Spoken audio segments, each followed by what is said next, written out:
Assalamualaikum warahmatullahi wabarakatuh. Perkenalkan, nama saya Gracia Oliviani dari kelas 7B, nomor absen 13. Pada video kali ini, saya akan membahas pembelajaran bahasa Indonesia dengan materi sampaikan melalui surat. Surat telah dikenal sejak zaman dahulu sebelum adanya perkembangan teknologi di era sekarang yang mengubah surat kertas menjadi surat elektronik. Untuk memahami lebih lanjut mengenai materi surat, simak video ini sampai selesai. Surat adalah alat komunikasi tertulis yang digunakan untuk menyampaikan pesan dari satu pihak kepada pihak lain, berbentuk tulisan tangan, ketikan, bahkan elektronik. Mengenal surat pribadi dan surat resmi. Surat secara garis besar dibagi menjadi dua, yaitu pertama, surat pribadi, kedua, surat resmi. Surat pribadi dan surat resmi memiliki tujuan dan struktur yang berbeda. Surat pribadi adalah surat yang ditulis untuk keperluan pribadi antara seseorang dengan orang lain, seperti sahabat, keluarga, atau teman. Bahasa yang digunakan dalam surat pribadi cenderung santai, akrab, dan bebas. Ciri-ciri surat pribadi. Pertama, mengandung banyak kata sapaan, misalnya hai, halo, kak, pak, bu, paman, bibi, kakek, nenek, dan lain-lainnya. Kedua, gaya bahasa tidak resmi atau formal. Ketiga, memakai kata ganti orang kedua, misalnya kamu, engkau, kau, dikau, kalian, anda sekalian, kamu sekalian. Keempat, sistem penulisan bersifat bebas. Jenis-jenis surat pribadi. Pertama, surat pribadi kekeluargaan. Surat dibuat untuk komunikasi dengan keluarga, kerabat, dan teman. Kedua, surat pribadi setengah resmi. Surat yang berkaitan dengan lamaran pekerjaan, izin tidak masuk kerja, tidak masuk sekolah, dan izin cuti. Tujuan surat pribadi. Pertama, mengungkapkan perasaan. Kedua, menyampaikan ide. Ketiga, memohon bantuan. Keempat, bertukar kabar. Kelima, menceritakan pengalaman. Keenam, mengucapkan terima kasih.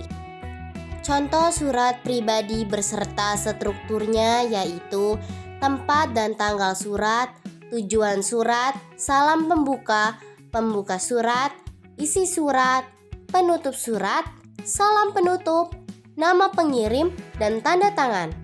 Surat resmi adalah surat yang digunakan untuk keperluan formal oleh perorangan, lembaga, instansi, maupun organisasi untuk menyampaikan informasi, permintaan, pemberitahuan, atau keputusan secara resmi dan baku. Ciri-ciri surat resmi. Pertama, menggunakan kop surat. Kedua, memiliki nomor surat. Ketiga, bahasa yang digunakan formal dan baku. Keempat, nada bahasa objektif dan lugas.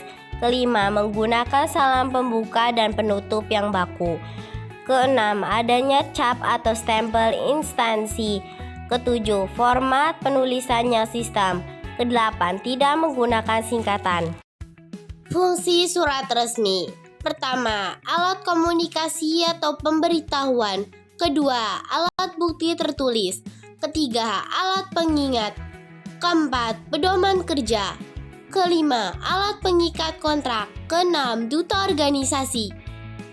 Jenis-jenis surat resmi. Pertama, surat pemberitahuan. Kedua, surat undangan. Ketiga, surat permohonan. Keempat, surat keputusan. Kelima, surat keterangan. Keenam, surat kuasa. Ketujuh, surat perintah. Kedelapan, surat balasan. Contoh surat resmi berserta strukturnya. Kop atau kepala surat, tempat dan tanggal surat, nomor, hal dan lampiran, alamat tujuan, salam pembuka, isi surat, kalimat penutup, pengirim, tanda tangan, nama pengirim, dan inisial. Surat pembaca. Surat pembaca adalah surat yang ditulis oleh pembaca dan dimuat dalam surat kabar atau koran, tabloid, atau majalah yang berisi tanggapan, kritik, saran, keluhan, kekecewaan, ajakan, imbauan, ucapan terima kasih, dan sebagainya. Surat pembaca biasanya ditujukan untuk suatu lembaga, pemerintah, perusahaan, kelompok, kantor, organisasi, atau perorangan. Contoh surat pembaca. B. Berkomunikasi melalui surat dengan santun.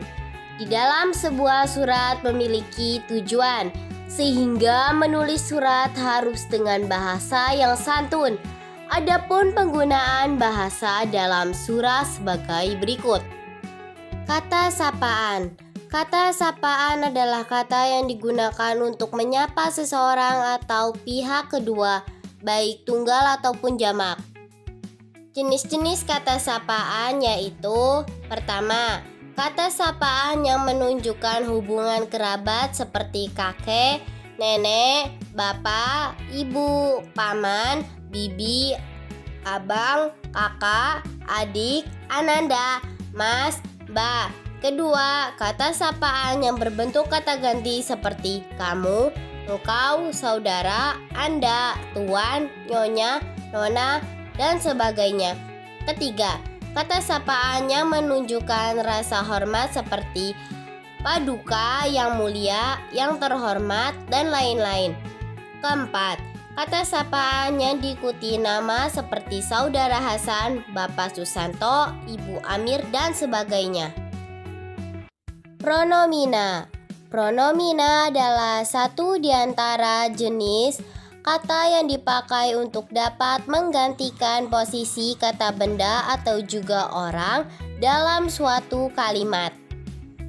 Pronomina terbagi menjadi 3 macam, yaitu kata ganti orang pronomina persona. Kata ganti orang atau persona yaitu kata ganti yang berfungsi untuk menggantikan nomina atau panggilan seseorang. Kata ganti orang atau pronomina person terbagi menjadi 6 jenis, yaitu sebagai berikut. Pertama, kata ganti orang pertama tunggal seperti saya, aku.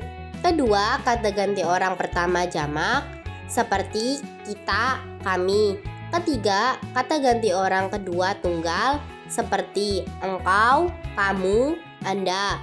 Keempat, kata ganti orang kedua jamak seperti kalian. Kelima, kata ganti orang ketiga tunggal seperti dia, beliau. Keenam, kata ganti orang ketiga jamak seperti mereka. Contoh, kalian akan pergi kemana liburan nanti? Kata ganti kepemilikan pronomina posesiva.